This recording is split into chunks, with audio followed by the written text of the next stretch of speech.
may kanta si Diwata na yan talaga yung kinanta niya. Akala ko birahit sa dahil. Hello, kalatamunan ko. Baka mailipitin ko. Isa kami na fiesta. Dahil nagsindi lang kami ng kandila. Nagdasal tayo para mabawas na yung kasalanan. Tulad yung mga bashers. No? Bukas! Ay, bukas lang tayo magsabi yan kay Diwata na ngayon yung birthday niya, surprise lang. Bukas kita sasabihan.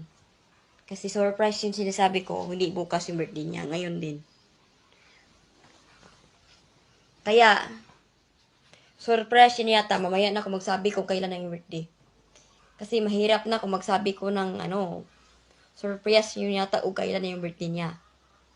Baka iiyak si Diwata yung mag-surprise niya ako. Sana ang gustuhan yung pag-live ko rin ni Diwata. Dito bago yung cellphone ko, yung cover lang yan guys. Nakalagay ko ng cover.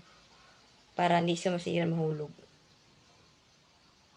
May hap na kung walang cover. Kailangan mayroong cover.